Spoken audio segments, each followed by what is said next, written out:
नमस्कार दोस्तों, फिर एक नई सीरीज के साथ क्लास 6 एनसीईआरटी ज्योग्राफी छठवां चैप्टर। हमको लग रहा है यही आपका लास्ट चैप्टर होगा। अब इसके बाद अगली जो क्लास होगी उसमें हम लोग जो है क्लास 7 की एनसीईआरटी की शुरुआत करेंगे। तो ये आपकी क्लास 6 की एनसीईआरटी का लास्ट चैप्टर है।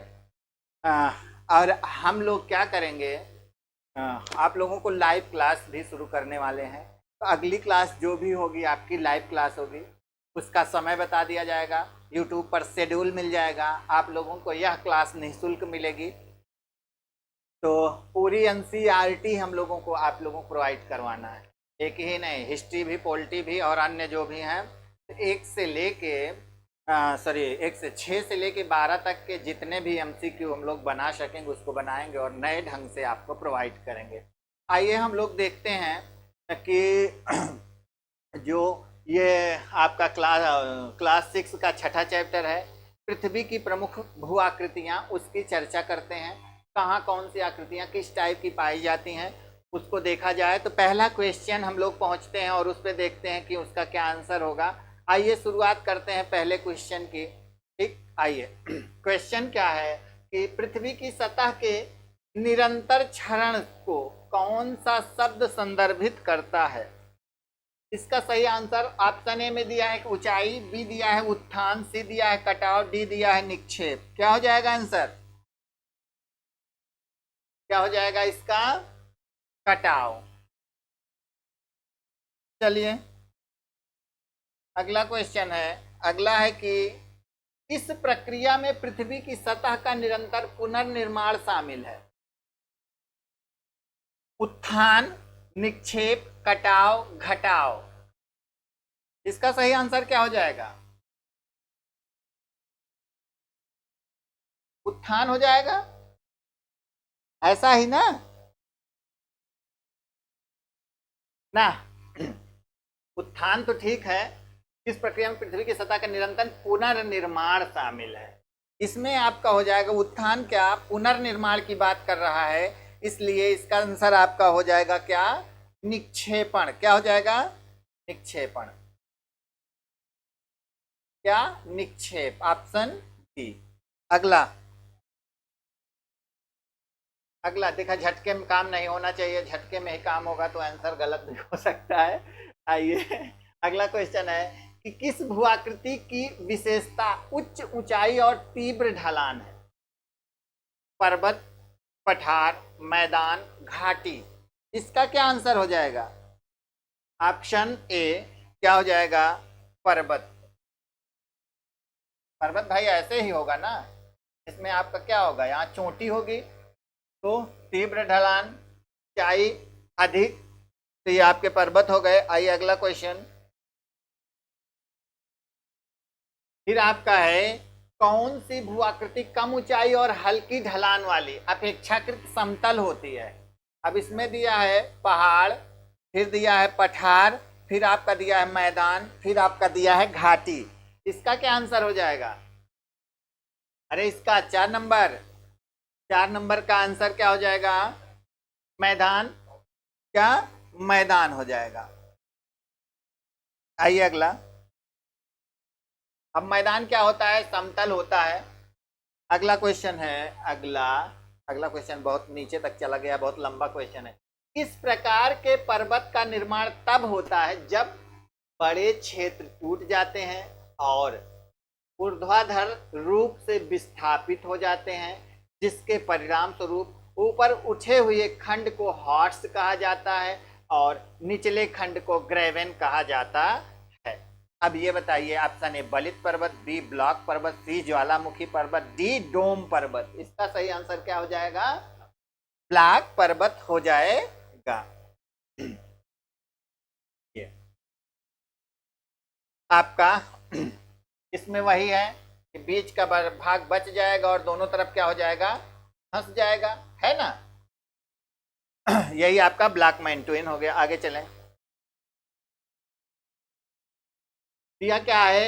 अगला क्वेश्चन है कि एशिया में कौन सी पर्वत श्रृंखला अपने उबड़ खाबड़ स्थलाकृति और ऊंची शंक्वाकार चोटियों वाले युवा बलित पर्वतों के लिए जानी जाती है। इसमें चट्टान का पर्वत भी दिया है, एंडीज पर्वत, सी हिमालय, और डी दिया है आल्पस। इसका सही आंसर आपका क्या हो जाएगा? अब ये देखिए कि एंडीज एशिया से बाहर ही हो गया, आल्पस एशिया से बाहर ही हो गया। अब इसका सही आंसर आपका क्या हो जाएगा? हिमालय है। क्या है?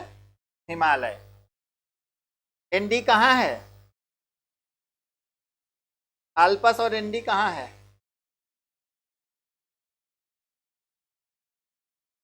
यूरोप में हो गया। एंडीज कहाँ है? दक्षिण अमेरिका में है ना, ये हो गया पूर्वी अमेरिका, अप्लेक्सियन, रॉकी पश्चिमी।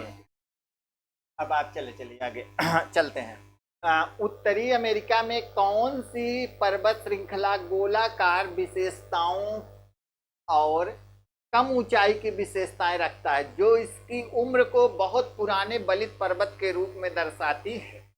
अब ये सही है। अभी देखिए जो चर्चा किए थे वही सामने आया। क्या है? ऑप्शन ए चट्टान का पर्वत, बी दिया है अप्लेशियन पर्वत, सी दिया है सियरा नेवादा, डी दिया है कास्केड। इसका सही आंसर क्या हो जाएगा? क्या हो जाएगा? अप्लेशियन पर्वत। यही चर्चा भी की है कि पूर्वी भाग में आपका अमेरिका के अप्लेशियन पाया जाता है। जैसे हम अमेरिका को बना दें तो यहाँ पर आपका क्या हो जाता है? अप्लेशियन पर्वत, यहाँ पर क्या हो जाता है? राकी पर्वत, है ना। ये आपका अप्लेशियन, और इधर राकी। दिख भी रहा है, मैं बना ही दिया, चलो कोई बात नहीं, थोड़ा थोड़ा दिख रहा है। चलिए इसका सही आंसर ऑप्शन बी। आगे चलिए, आगे है कि प्रशांत महासागर में स्थित कौन सा समुद्री पर्वत माउंटेन एवरेस्ट से भी ऊंचा है? फिर आप दिया है ऑप्शन ए माउंट किलिमंजारो, ये है ही नहीं वहां। बी दिया है मौना किया, और सी दिया है माउंट रेनियर, डी दिया है फ्यूजियामा। इसका सही आंसर क्या हो जाएगा? ये हो जाएगा आपका मौना केया, और ये आपका मोनाकी है। इसको जो लिखा है ऐसे लिखा है मोना, और जो की लिखा है ऐसे लिखा है। हमको लग रहा है हिंदी से अंग्रेजी में ट्रांसलेट करते समय किया हो गया, इसलिए यह। अगला चले, ये आपका कहाँ है?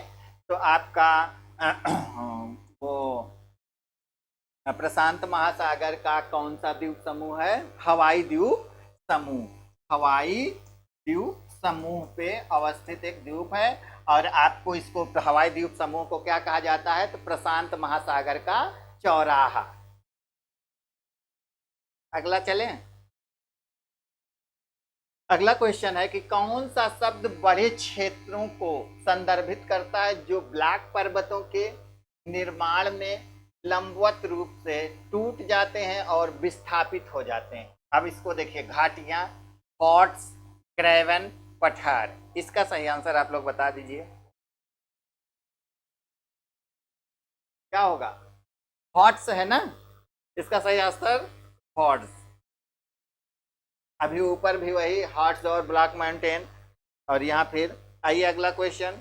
अगला है कि यूरोप में कौन सी पर्वत श्रृंखला ब्लैक पर्वतों का उदाहरण है जिसमें राइन घाटी और वासजेस पर्वत शामिल है?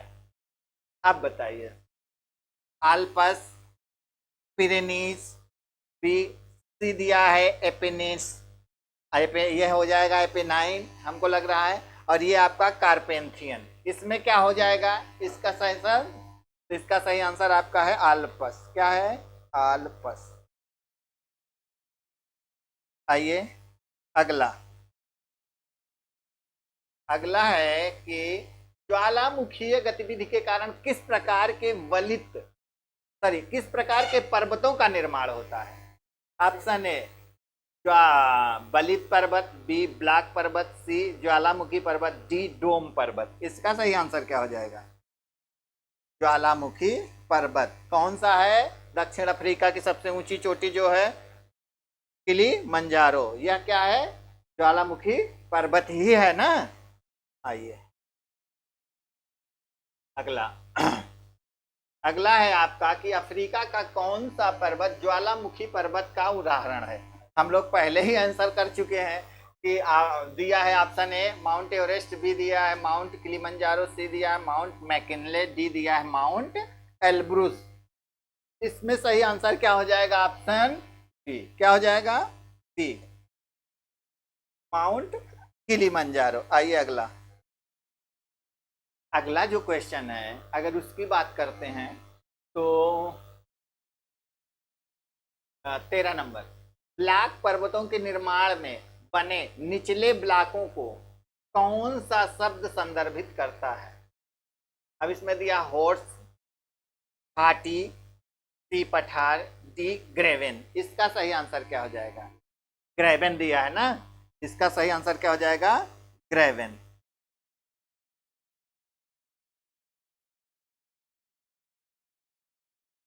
निचले ब्लॉकों को क्या कहा जाता है? ग्रेवेन के नाम से संदर्भित किया जाता है। आइए अगला।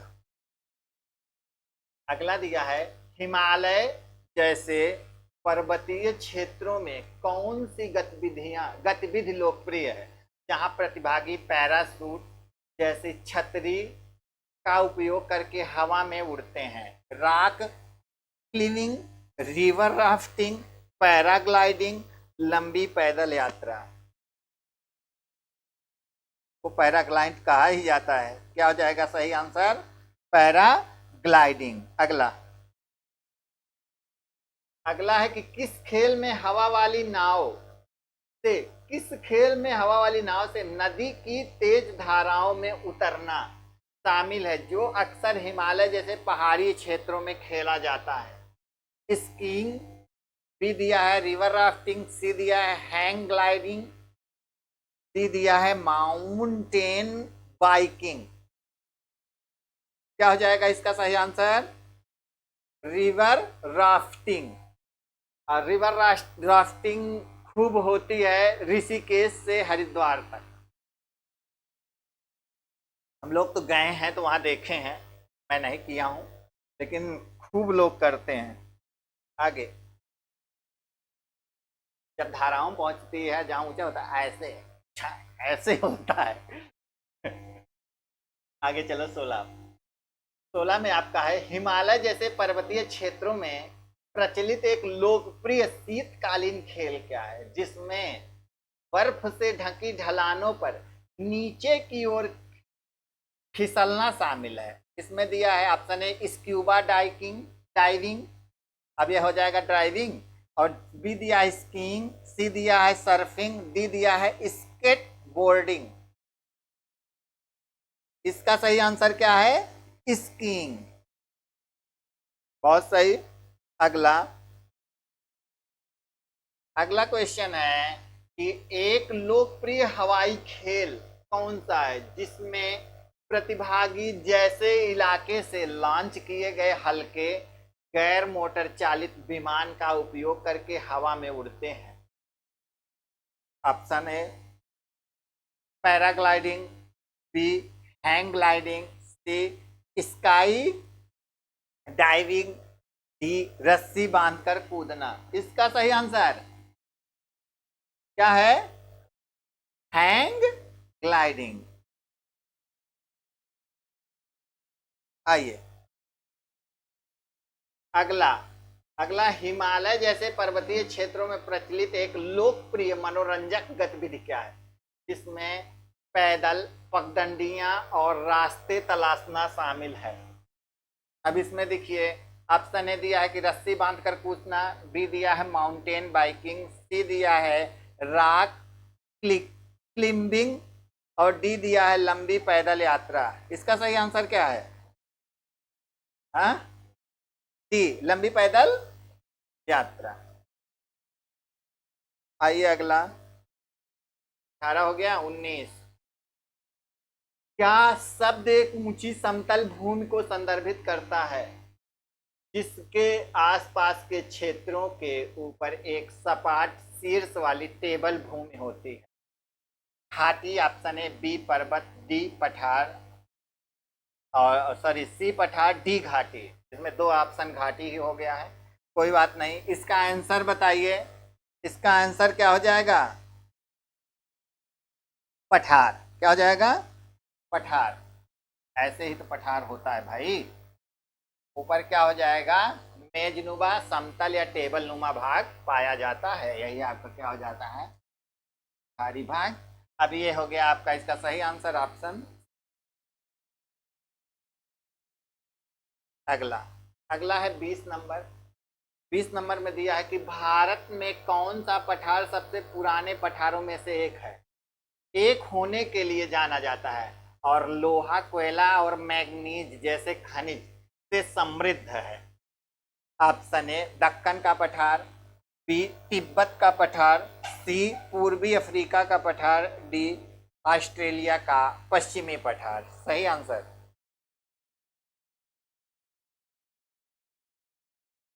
अब यहाँ भारत का के उसके बाद भारत का कुछ देगा नहीं तो क्या होगा? हाँ, इतना सरल ऑप्शन बनाया गया है। अगला, अगला दिया है कि अफ्रीका का कौन सा पठार सोने और हीरे के खनन के लिए समृद्ध है। अब अफ्रीका का है तो अफ्रीका के पठारों के नाम देना चाहिए ना। तो अब इसमें क्या दिए हैं? दक्कन का पठार, बी दे दिए क्या? तिब्बत, तिब्बती पठार, सी दिया पूर्वी अफ्रीकी पठार और डी दिया ऑस्ट्रेलिया का पश्चिमी पठार। अब इसमें सही आंसर क्या हो जाएगा?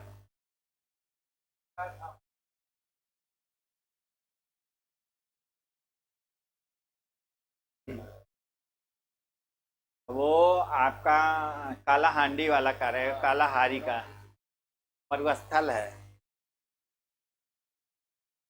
पूर्वी अफ्रीकी पठार ये आपके दक्षिण अफ्रीका में पाई जाती है ना।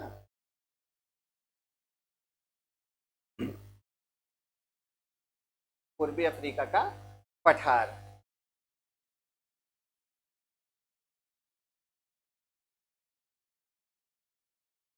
वो आपका पठार, पठार नहीं, वो मरुस्थल है ना।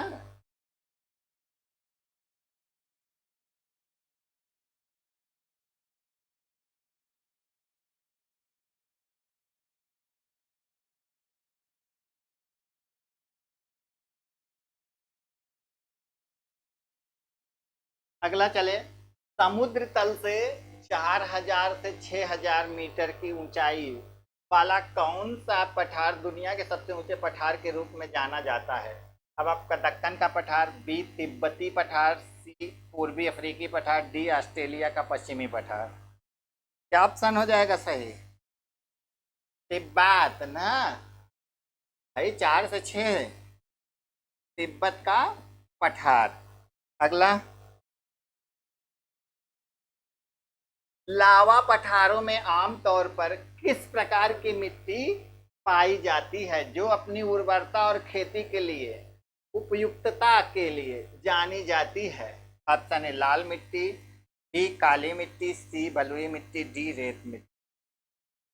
बताइए लावा पठार। ऑप्शन बी दक्कन का पठार ना। आइए अगला, अब इसमें क्या बनाएं, कुछ हमारे व्याख्या समझ में नहीं आ रहा है। व्याख्या में भाई भारत बना दोगे फिर दिखा दोगे कि कहाँ दक्कन का पठार है, यही हो सकता है। अब मैदान मुख्यतः किससे निर्मित होते हैं? ग्लेशियर से, ज्वालामुखी गतिविधि से, नदी और उसकी सहायक नदियों से, टेक्टोनिक हलचलों से। सही आंसर ऑप्शन सी। भाई इधर से नदी आई, उसकी सहायक नदी आई, बीच का जो क्षेत्र हो गया उसी का कह लेंगे मैदान या दू आब ना। आइए अगला। ऐसे व्याख्या करते चले, अब उसके बाद जितना विश्व में मैदान है उसको बताने में तो बीत जाए पूरा क्लास। अगला चलिए, कौन सा महाद्वीप गंगा, ब्रह्मपुत्र एवं यांगसी जैसे नदियों द्वारा निर्मित कुछ सबसे बड़े मैदानों का घर है। अब आपका अफ्रीका दिया है, यूरोप दिया है, एशिया दिया है और दक्षिण अमेरिका दिया है। अब ये जो नदियां हैं भाई एशिया की ही हैं सभी, इसका सही आंसर आपका एशिया हो जाएगा। आइए, क्वेश्चन बनाने बहुत अच्छे बने हैं। तो आइए आइए, मानव निवास के लिए मैदानों का महत्वपूर्ण लाभ क्या है? मुश्किल मौसम की स्थिति, अपर्याप्तता, सीमित जल स्रोत, और डी में दिया निर्माण एवं खेती के लिए समतल भूमि की उपलब्धता। इसका सही आंसर ये हो जाएगा। आइए ऑप्शन डी। 27 नंबर, भारत में कौन सा क्षेत्र अपने उपजाऊ मैदान के कारण सबसे घनी आबादी के लिए जाना जाता है? दक्कन का पठार, थार का रेगिस्तान, सिंधु गंगा का मैदान, पश्चिमी घाट। इसका सही आंसर क्या हो जाएगा? क्या हो जाएगा? सिंधु और गंगा का मैदान।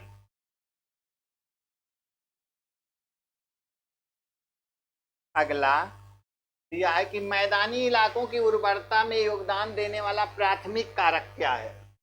ऑप्शन ए शुष्क जलवायु, बी विरल वनस्पति, सी नदी के तलछट का जमाव, डी ज्वालामुखी विस्फोट। बोलो। निक्षेपण से ही उत्तर भारत के मैदान का निर्माण हुआ।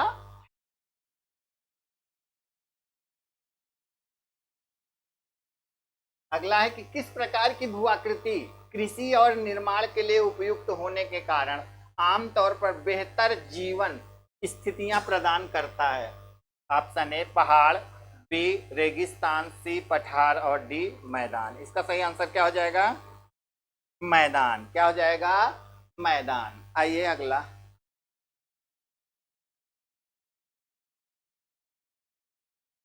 अगला है कि पर्वतीय क्षेत्रों में कौन सी प्राकृतिक आपदा घटित होने की संभावना अधिक होती है? सूखा, भूकंप, गर्म तरंगे, चक्रवात। क्या हो जाएगा?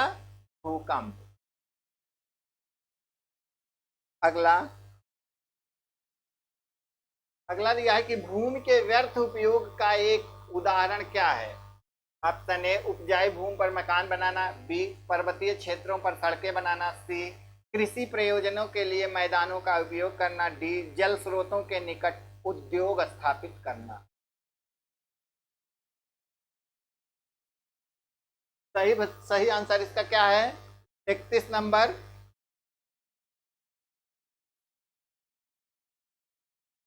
Option A. चलिए सही आंसर आपका ऑप्शन ए। आइए अगला। अगला दिया है कि भूमि और जल के उपयोग के संबंध में हमारा कर्तव्य किस पर बल दिया गया है? ऑप्शन ए आर्थिक लाभ के लिए शोषण, बी भावी पीढ़ियों के लिए संरक्षण, डी औद्योगिक विकास को सुविधाजनक बनाने के लिए प्रदूषण, और डी पर्यावरण संबंधी चिंताओं की उपेक्षा। इसका सही आंसर बी ना?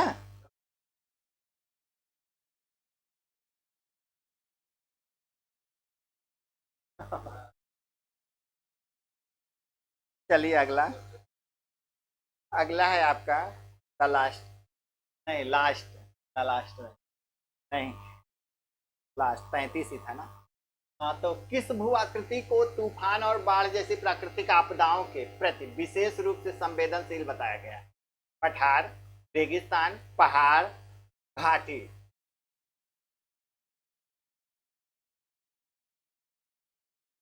क्या आंसर है?